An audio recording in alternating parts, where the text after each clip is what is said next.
My name's Claire O'Shea. I was diagnosed with cancer a couple of years ago. And as a result of that diagnosis and what's happened since, I've worked on a campaign called Claire's Campaign with the support of Tenovus Cancer Care. So my story is quite a long and complicated story, and I think that's true of lots of women diagnosed with cancer in Wales. I was experiencing some kind of strange symptoms for a few months. So I was having to go to the toilet really frequently. I was having like abdominal discomfort. I kept feeling a lump in my abdomen, which was a bit strange. But I went to the GP a couple of times about it because I was getting kind of more and more concerned. And he diagnosed me with irritable bowel syndrome. But to me, it didn't feel like irritable bowel. It felt like something different. I went in for a physical exam at one point, and the GP said that there was no lump there. But the whole reason I was going was because of this lump that was the main strange symptom. So it's just everything was like downplayed, dismissed.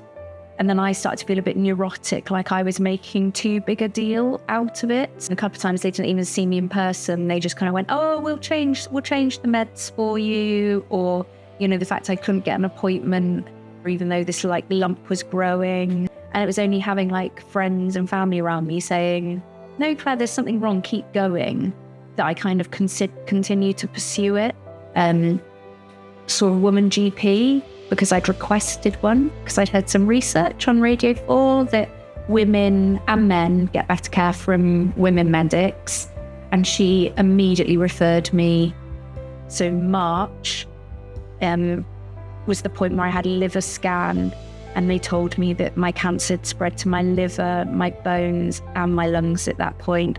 So it was stage 4 cancer. You think, oh, I can't have ambitions now for the future, which is, for me, I was a really ambitious person. I was always like, what's next? What can I do next? And now it's like, well, I just have to do what I'm doing every day. And you just have to accept that that's not in your future now. And everyone was always like, oh, live every day like it's your last. But that's really tiring. So kind of just took the ball by the horns. It was like, I'm going to be much more public about this. Being on the news, doing some social media, actually lots of women started to get directly in touch with me.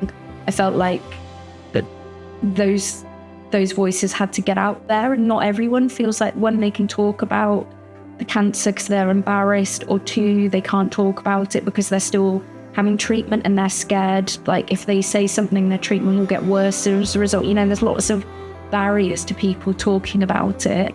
And I just thought, I've got stage 4 cancer. If I get worse care at this point, like what difference does it actually make?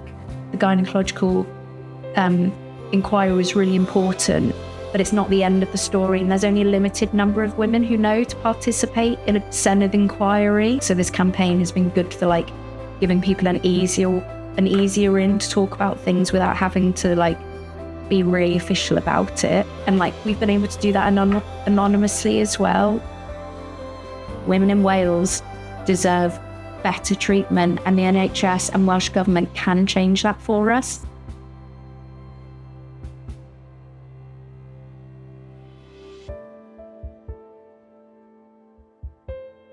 You're not a one-off. It's not you slipped through the net. You haven't been neurotic. You deserve like better care than this.